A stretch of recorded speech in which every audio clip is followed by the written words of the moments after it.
My name is Nora, and at 34 I had spent almost a decade as an employment lawyer. The kind of person who reads the fine print that other people sign without reading. I understood contracts. I understood leverage. What I didn't understand, 3 weeks into my marriage, was that I would need both against my own mother-in-law. I met Theo at a friend's book club, of all places. A quiet man with paint on his hands and a laugh that came slowly, like he'd learned to be careful with it. He was kind in the small, consistent ways that matter more than grand ones. He rarely spoke about his family. And when he did, it was with a strange, practiced caution. The way you talk about whether that might turn. I knew only the outline. His mother ran Marchesi Events, the company whose name floated over every glittering gala in the city, and Theo worked for her. I married him for the man he was, not the name behind him. Our wedding was small and warm. Folding chairs, a borrowed garden. People who actually loved us. I remember thinking I had finally found somewhere I belonged. I assumed his family would fold me in the same way. That assumption is the last soft thing I remember believing. Before I go on, I want to stop for just a moment, because if you're listening to this, I have a feeling you already know how this kind of story feels. Have you ever walked into a family that smiled at you with their mouths, but measured you with their eyes? Have you ever been made to feel like a guest in a place you were promised was home? I'd really love to hear about it. Tell me in the comments where you're from, and what happened when you first met their family. I read them, truly. And if these stories keep you company the way they keep me company, take a second to subscribe, so you don't miss the ones I tell next. Alright, let me take you inside the Marchesi world. The first time Theo brought me to the Marchesi offices, I understood why he spoke of it so carefully. It was beautiful the way expensive things are beautiful. Marble, fresh lilies, walls of framed magazine covers with his mother's face on them. Marchesi Events didn't just throw parties. It manufactured the kind of evenings people bragged about for years. And at the center of it all was Gloria, Theo's mother, moving through the rooms like whether everyone had learned to dress for. Clients adored her. Staff went quiet when she passed. I watched a room of grown adults rearrange their faces the moment she appeared, and I watched my husband do it too. My steady, grounded Theo, suddenly checking her expression before he finished his own sentences. I told myself it was respect. But I noticed things for a living, and what I saw wasn't respect. It was the careful stillness of people who had learned there were consequences for moving wrong. Even the servers held their trays less like pride and more like bracing. Something under all that polish was pulled very, very tight, and I couldn't yet see what it was anchored to. I got my first real answer a week later, in a planning meeting for a charity luncheon. I'd come as Theo's wife, curious and quietly proud to be included. Gloria introduced me to the clients without my name. This is Theo's little wife. And then mid-conversation, turned to me with a warm smile and asked me to fetch coffee for the table and take notes. Since you're here anyway.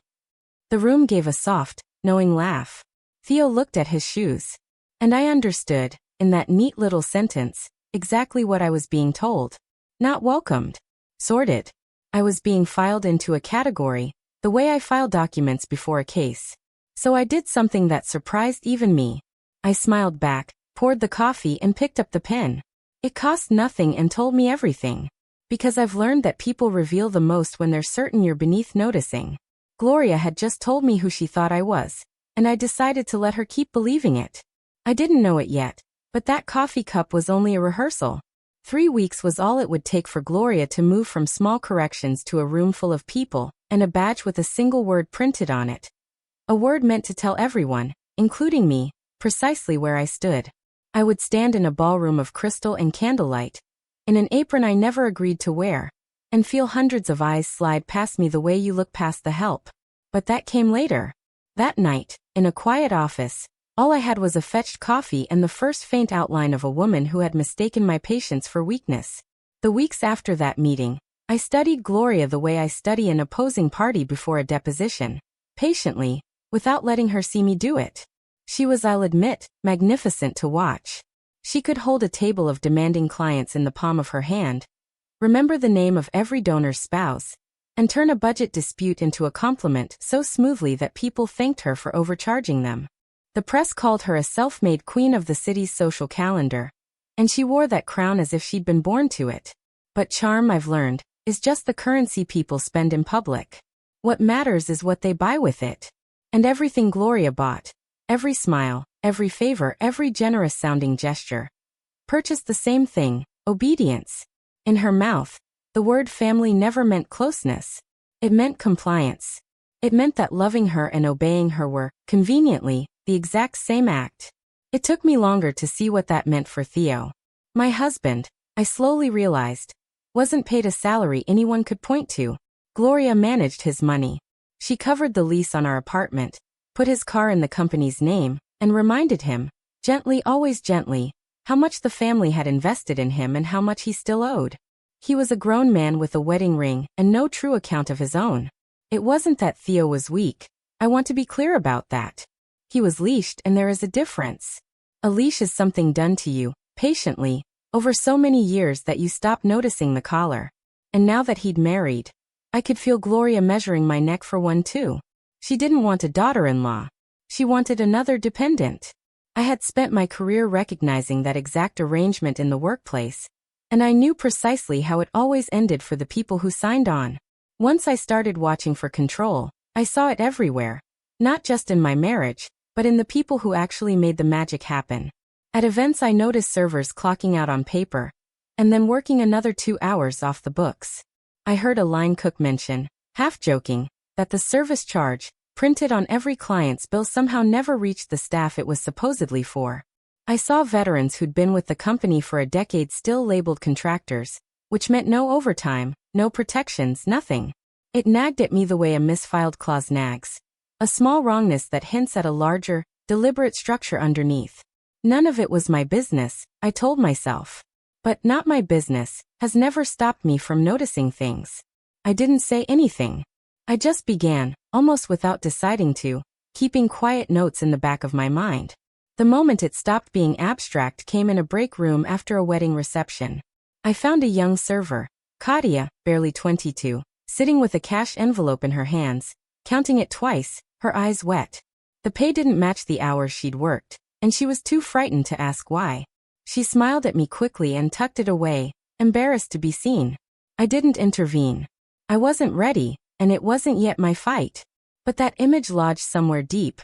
A girl apologizing for being cheated. And I understood that whatever was wrong in this family was far bigger than one rude badge or one quietly fetched cup of coffee. The gala came 3 weeks and 2 days after our wedding. The company's grandest night of the year, the one that filled the society pages. I dressed carefully, excited despite everything, wanting to stand beside my husband as his wife for the first time in front of everyone who mattered to him. Gloria met us at the door with a kiss on each cheek and a small laminated badge, which she pinned to my dress herself before I understood what it said. One word in clean black capitals, staff. So the team knows they can rely on you, darling, she said, smiling for the photographer just behind her. Then she steered me toward a table near the kitchen, seated me among the servers, and mentioned lightly that I should help where needed during dinner. The message was engineered so that any protest would look like arrogance. The pampered new wife too proud to lift a tray. So I tied on the offered apron, picked up a water pitcher, and began to pour. And I watched Gloria bask in a room that believed she'd just been generous. Somewhere between the salad and the toasts, she found me in the corridor outside the ballroom, and let the smile fall for the first time. Alone, without an audience, Gloria didn't need to perform kindness. "Let me show you your real place," she said. And her voice was almost pleasant, almost maternal. She told me she knew exactly what I was. A woman who'd married up and contributed nothing, who imagined a ring gave her a claim on a name she hadn't earned. She said the family had rules, that Theo belonged to the company, and that a good wife would understand she belonged there too. Useful, grateful, and quiet. Every word was chosen to make me feel small enough to fit inside the box she'd built for me. And here is the thing she couldn't have known. I've sat across from 100 people like Gloria, employers certain their power made them untouchable, and I've learned to go very still and simply let them talk. So I did. I let her spend every last coin of that confidence, and I memorized the shape of it. When she was finished, she reached into a slim leather folder and produced a set of documents, laying them on a side table with the ease of someone who'd done this before. It was, she said, just a formality, an employment and family conduct agreement, so everyone understood their role in writing. I skimmed it while she talked. It made me an at-will staffer of Marchese events, bound my finances to the company the way Theo's already were, and wrapped the whole thing in a non-disclosure clause broad enough to cover anything I might ever see or say. Sign, and I'd be looked after. Refuse, and I'd be on my own. An outsider who'd rejected the family's generosity. A pleasant-looking man I hadn't met was waiting near the coat check. A notary, she explained, there to make it easy. She held out a pen with a warm smile, as if the outcome were already recorded, and I was simply the last signature. It was the very same leash that held my husband, now offered to his wife over canapés. The humiliation had only been the softening before the ask. But I wasn't reading it as a frightened bride. I was reading it as an employment lawyer, and the document was practically confessing. The non-disclosure clause was absurdly, unenforceably broad. The kind of language people write when they have something specific to hide. The references to contractor status and service charge allocations echoed, almost word for word, the very things I'd already noticed on the floor. The misclassified veterans, the tips that never reached the staff, the hours worked off the books. Gloria hadn't just handed me a leash. She'd handed me a map of her own wrongdoing, drafted by someone who assumed I was too dazzled or too dependent to read it. I kept my face neutral. I told her, warmly, that I never sign anything I haven't read properly, and that I'd like a copy to review at home.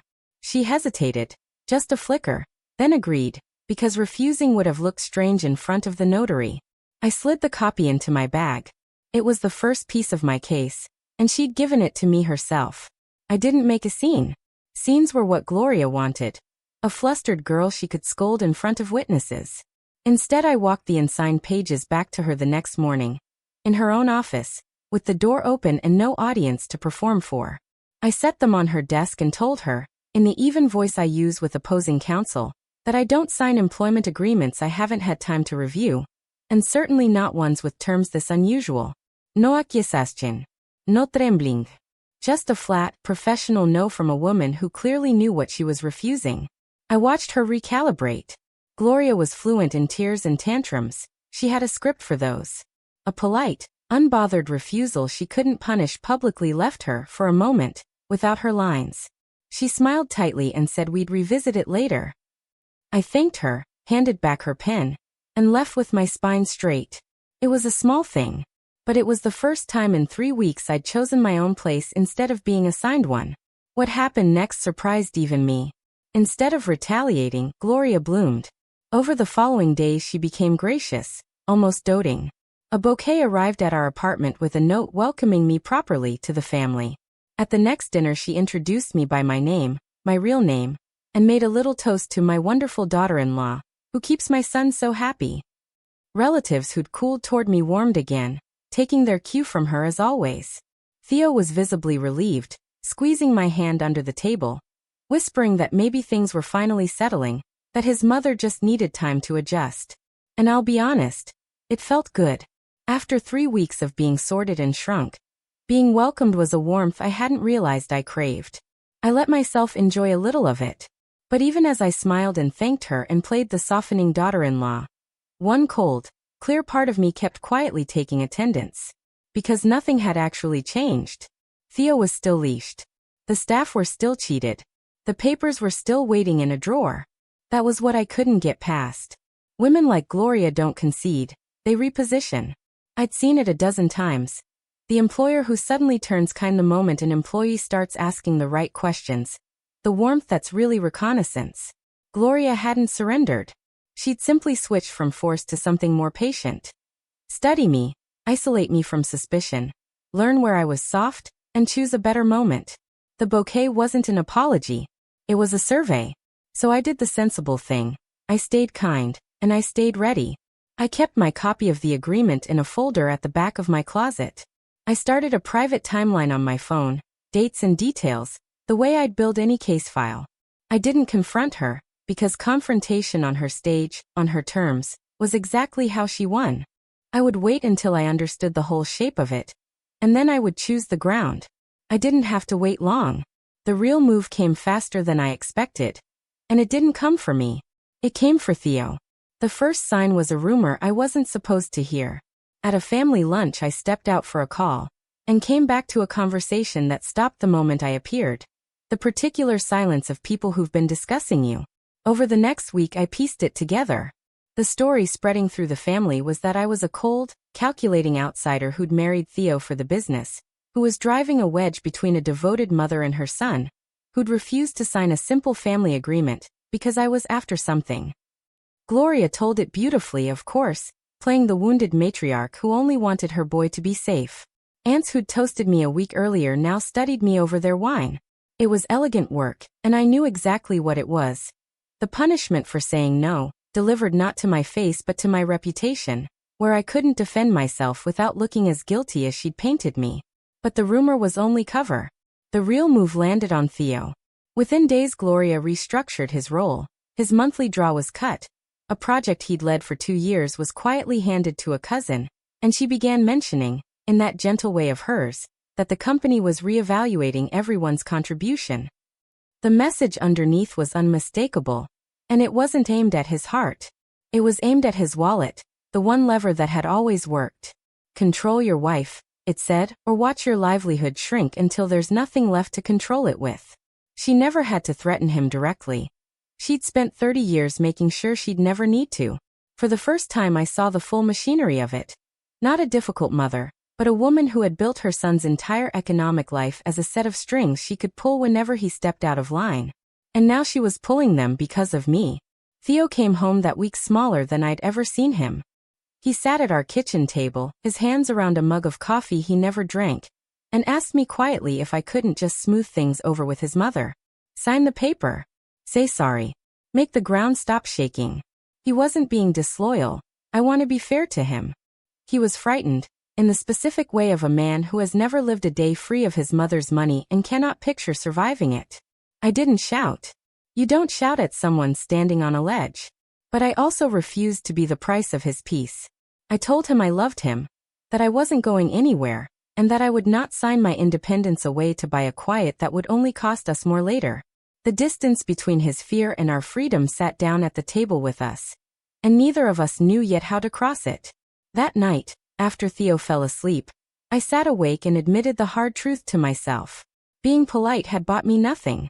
Being reasonable had bought me nothing. Gloria controlled the money, the family story, and the only man I loved in that gilded world. And against a person like that, civility alone doesn't win. It just loses slowly and with good manners. But as I lay there, I kept circling back to one thing. All of Gloria's power rested on a single, fragile assumption. That the people she cheated would stay too afraid to speak. The staff. The envelopes that didn't add up. The service charges that vanished. That wasn't a family grievance I had to swallow quietly. That was a violation of the law. My law. The one I'd spent a decade practicing. And the lawyer in me, who'd sat patient and silent for 3 weeks, finally stopped waiting. I started with the one person in that company everyone overlooked, Ramona Ellison, the bookkeeper. She'd kept Marchese events accounts for nearly 20 years from a back office, doing the work that made Gloria's magic possible and receiving, as far as I could tell, nothing in return. I'd noticed the way Gloria spoke to her. The clipped instructions, the credit taken, the blame assigned. I'd also noticed something else. Ramona kept copies of everything.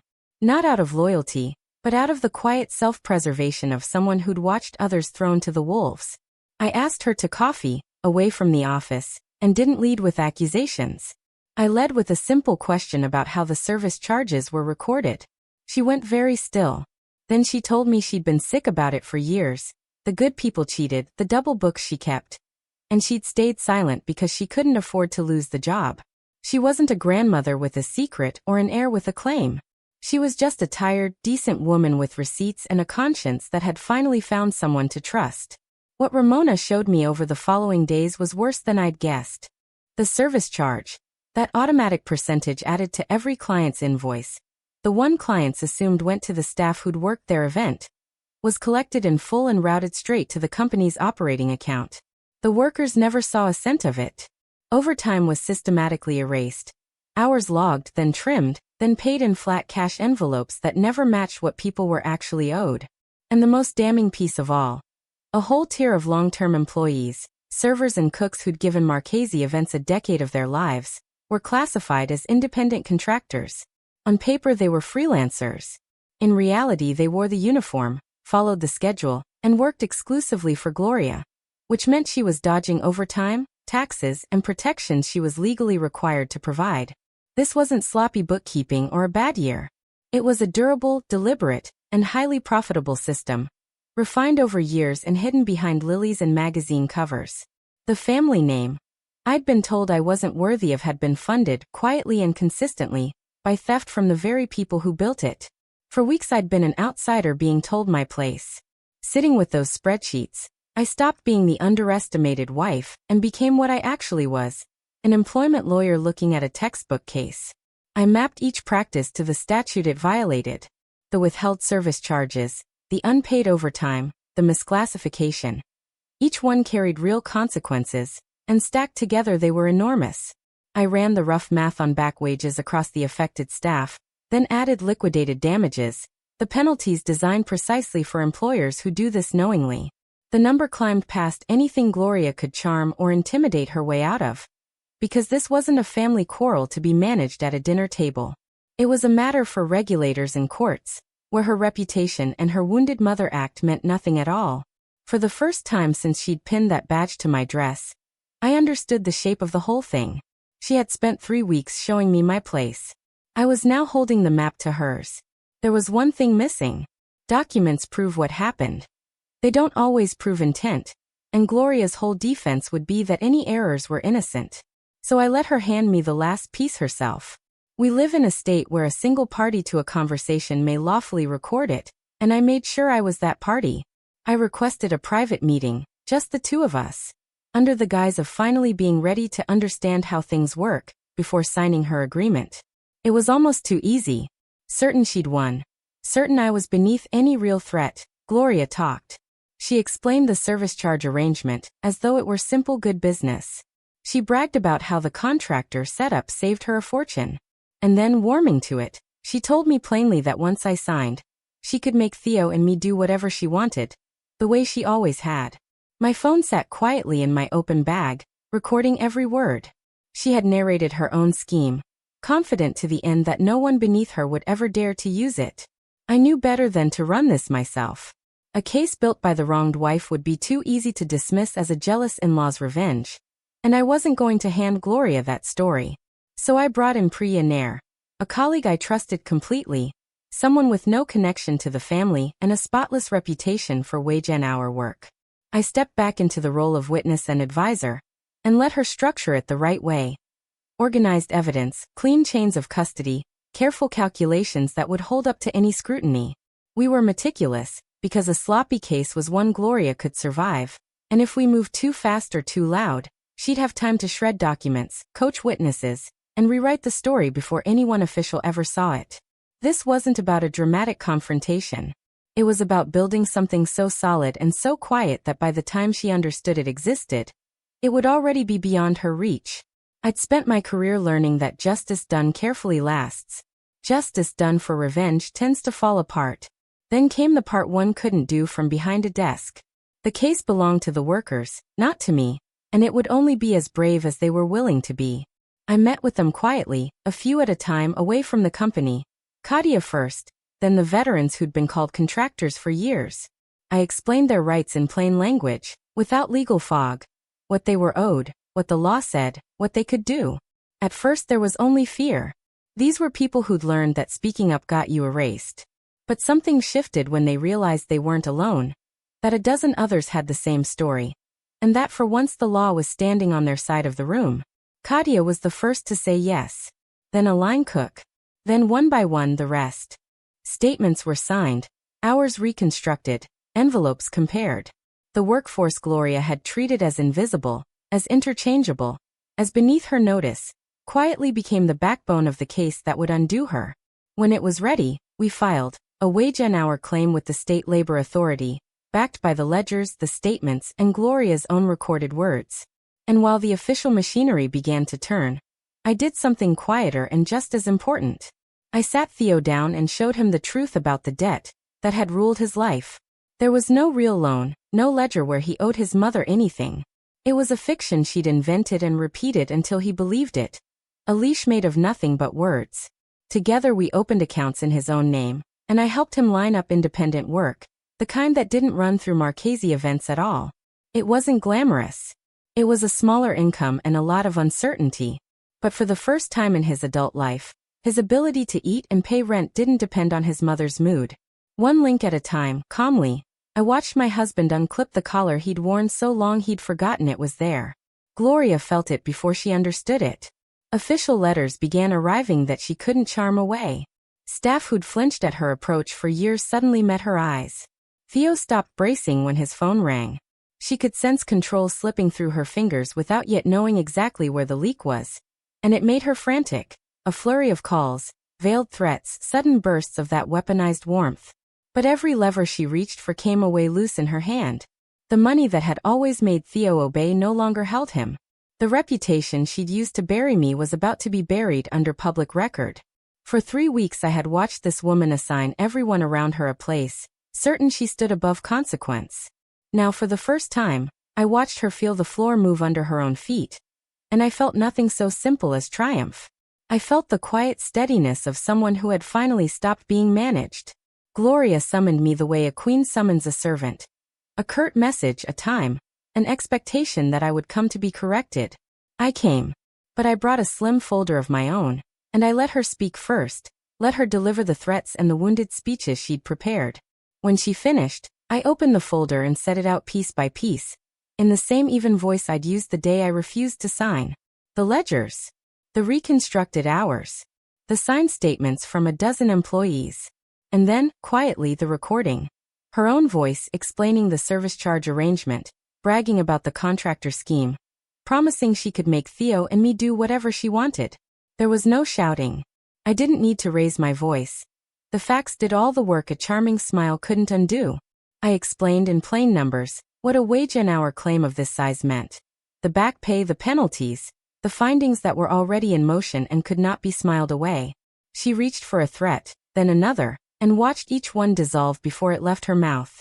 For the first time since I'd met her, Gloria Marchese had absolutely nothing to say. The consequences came, and they were real. The labor authorities' findings landed against the company. Years of withheld service charges and unpaid overtime. Penalties for the willful misclassification. Back wages owed to every worker Gloria had cheated. The numbers were staggering. The kind that don't just sting but restructure a business. Word traveled the way it always does in a small, glittering industry. Clients who'd loved the Marchese name began asking uncomfortable questions. A reporter who covered the social scene started asking sharper ones. The image Gloria had spent decades building. The self-made queen, the devoted matriarch, the grande dame of the city's finest evenings, cracked in public, and this time there was no charming her way back. The money she had used as a whip for so long began flowing in the opposite direction. Out of her operating account, and into the hands of the people she'd spent years robbing. She had taught everyone around her that money was power. She was about to learn what it felt like to have that lesson turned around and handed back. And Theo finally stood up. Freed from the invented debt, with his own accounts and his own income, he no longer had anything his mother could take that would make him kneel. When she called, frantic, demanding he handle his wife, and make it all disappear, he told her, gently but without a tremor, that there was nothing to handle, that I hadn't broken the family, she had a long time ago, and he was only now awake enough to see it. I won't pretend it didn't cost him. She was still his mother, and grief and love and anger are all tangled together in a knot that doesn't come loose cleanly. But he chose the truth, and he chose to stand beside me in the open, where everyone could see it. Gloria's deepest lever, the son she'd kept dependent for 30 years, was simply gone. She had built her whole authority on making the people around her need her. And one by one, in plain daylight, they had all stopped needing her at all. The kingdom was still standing, but its throne was empty. There was a moment near the end, when I stood in that same corridor outside the ballroom where she'd once told me my place. She looked smaller now, not because anything had been done to her cruelly, but because the performance was over and what remained was just a woman who had mistaken control for love and fear for respect. The name she wore like a crown, the money she wielded like a whip, the authority she used to sort people into their places. All of it had rested on people she cheated and a son she caged. She'd never had the standing she pretended to. I felt no urge to gloat. I simply reached into my bag, took out the laminated staff badge she'd pinned to my dress on our very first family night, and set it down on the table between us. I didn't say a word. I didn't need to. She had spent 3 weeks teaching me my place. In the end, the lesson was hers.